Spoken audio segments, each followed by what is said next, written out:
Hi Aquarius, this is Tisch Aitken, and this is your monthly horoscope for the month of July. We are in the middle of eclipse season and we also have several planets retrograde. So it's a time where during eclipses we have a lot of change in a very short period of time, and things can get brought to light and make us see things in a way we've never seen before.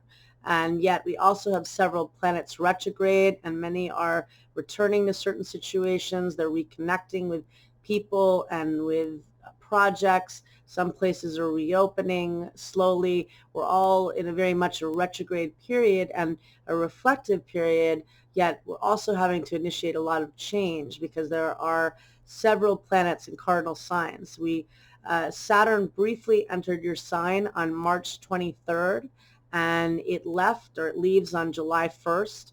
And this gave you and gives you a brief preview of what Saturn in Aquarius is going to be like, because Saturn in ancient astrology rules your sign, and in modern astrology, Uranus, which is the great awakener, and it's the planet of ingenuity and chaos and brilliance, both are the rulers of your sign. But Saturn transiting in your sign is about futuristic thinking. It's about forming community and being more focused on the collective and on community. And it's also in a higher level, Aquarius is a sign of enlightenment, and it's definitely very futuristic and visionary. And the last time Saturn transited in your sign was from 1991 until 1994, and there was a big technological surge during that time, and that's when the World Wide Web started, and providers like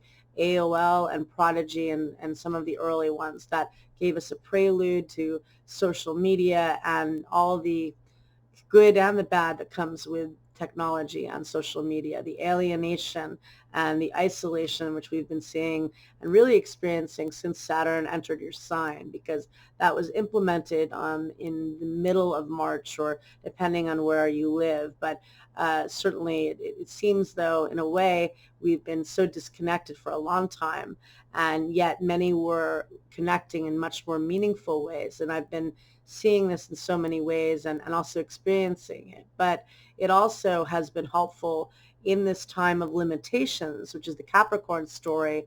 Again, Saturn and Pluto meet up every 34 to 36 years, so it's not very frequent. And the last time they met up in the sign of Capricorn was over 500 years ago. And that is huge because it does deal with karma, and it deals with structures collapsing and transformation. And the south node of karma was in Capricorn.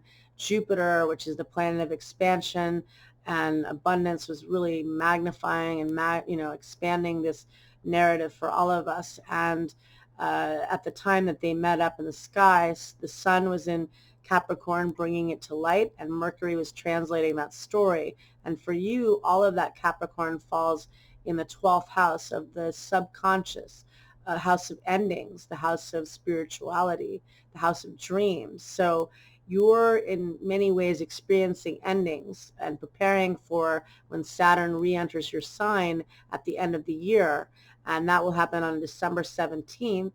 And then Jupiter, which is the planet of abundance and expansion, but also optimism and having a belief system and education and higher learning. The two meet up every 20 years for what's known as a great cycle. And they meet up at 0 degrees of your sign, 0 degrees of Aquarius, on the winter solstice. And that marks a whole new beginning and something for you to plan for, because it's definitely an aspect of I think bringing structure to your vision. It's not all easy, but it also is really a time that you can embark on a whole new chapter. It's the very first degree of your sign. So right now you got a preview of Saturn in your sign, and many have been working just even in the way we've all had to deal with this whole lockdown and limitations. We've been doing meetings through Zoom and teaching people and having all sorts of ways of connecting. So there have been a lot of opportunities for people to play music or to do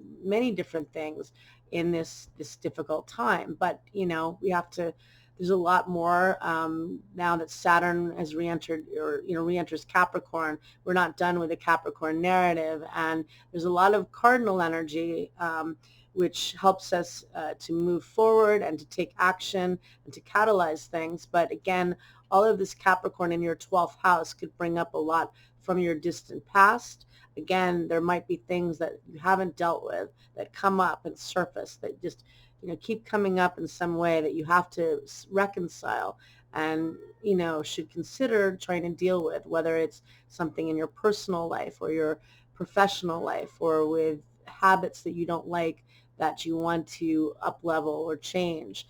Then that's going to be something with it in your 12th house that, again, if there's some things that are swept under the rug in some way, metaphorically, that literally you're going to have to deal with it. So I'm being a little challenged with everything right now with all the retrogrades, but I think that you get the point that that this could also be a really big opportunity for you, but it could bring up stuff from your past in the process. And the total solar eclipse that occurred on the solstice weekend was at 0 degrees of Cancer and occurred within a degree of the North Node of Fate. And it fell in your 6th house of daily routine and habits and health. So again, there's a big focus on reconsidering how you can live in a healthy way and how you can be most effective in your work. Because if you work and plan ahead with Saturn coming to your sign at the end of the year, and it will be transiting in the sign of Aquarius until till 2023.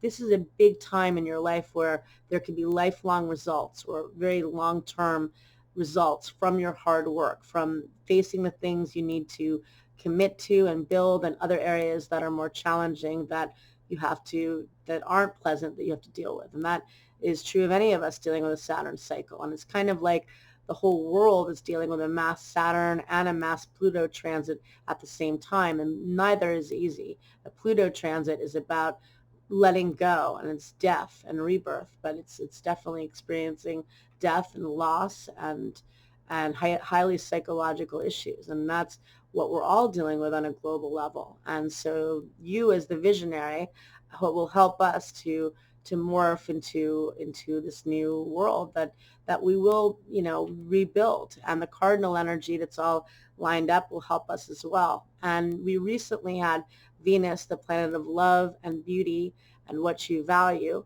retrograde in the sign of Gemini.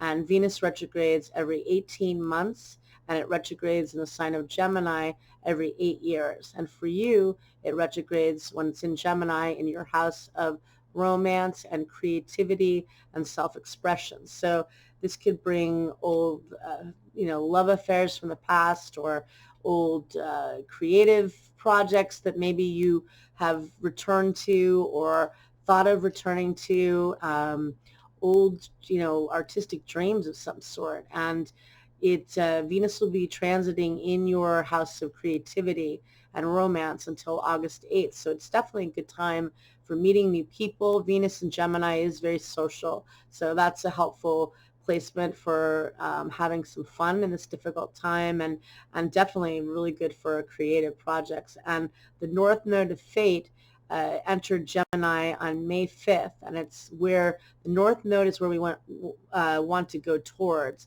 and the South Node is where we want to release. And the North Node is transiting in your house of romance and creativity and self-expression until January of 2022. And this gives you an opportunity to really have some, very good creative self-expression, and good for romantic opportunities, and for hopefully having some more fun. And with Jupiter also entering your sign at the end of the year, that's bringing a lot of opportunities for so many different areas, opening new doors in many different areas of your life, wherever you want. Jupiter is the biggest planet, and it's the grand benefic, so really dreaming big with that, and working hard with Saturn coming to your sign. And so we also have Mercury retrograde at the beginning of the month in the sign of Cancer, where the same area of the chart where the total solar eclipse fell. in the house of daily routine and habits and work. And that's also giving a reflective tone in reconsidering how you can be more strategic in your habits, and also practicing self-care in this difficult time. It's really critical, so that's a big deal too. And Mercury stations direct on July 12th, and then will help you more in terms of getting work accomplished and doing things. And we also have Mars, the planet of action and the god of war. And Mars entered Aries on June 27th and is transiting in Aries through the end of the year. And it will exit Aries on January 6th.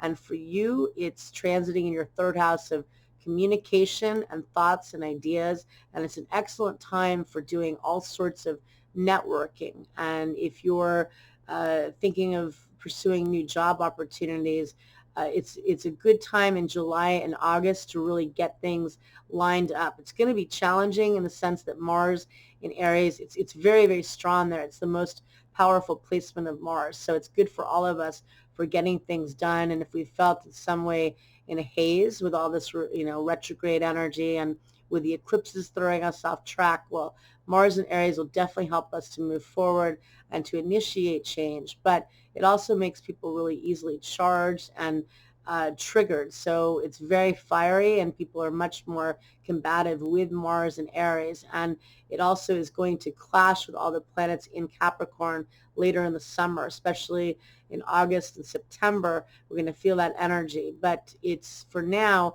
in its rulership, it is direct. And the dates you want to remember when it's going to set off that Saturn-Pluto conjunction, which occurred at 22 degrees of a cardinal sign, 22 degrees of Capricorn at the beginning of the year.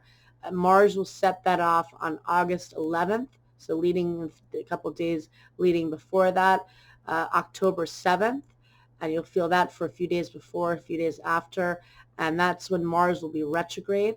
And then the third and final time is on December 19th, right around that time, when Mars gets to 22 degrees cardinal, 22 degrees of Aries. So that could be a difficult time that will trigger the Saturn-Pluto conjunction. So that could be where there's more strife in the world, where there's definitely more tension in many ways. And so, but what you want to use it as for now is and for the whole time is that you want to use it as a time to take initiative, get things accomplished. It's excellent for writing, for if you're doing if you're working on a book, if you're working on articles, if you're going back to school. The third house deals with learning in all forms, taking webinars, taking classes, going back to school, doing teaching, doing marketing and sales and networking on a local level. And that's where, that's a really good use of it. And Mars is going to be retrograde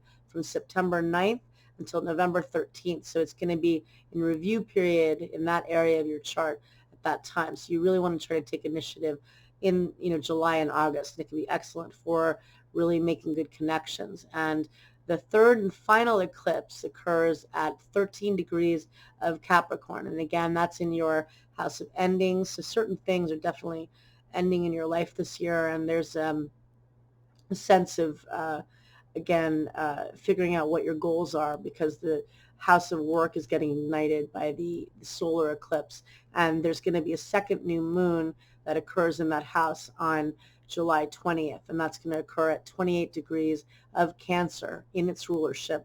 So you are able to initiate major new beginnings this summer, and I would use that opportunity and work really hard and reflect with Mars and Aries, but also with Saturn, getting ready for Saturn to enter your sign on December 17th. That's going to be a huge time for you, but also a very meaningful one the more you work with it, and helping us all to transition to a visionary time and a time of the future. And I wish you a lot of luck, and thank you.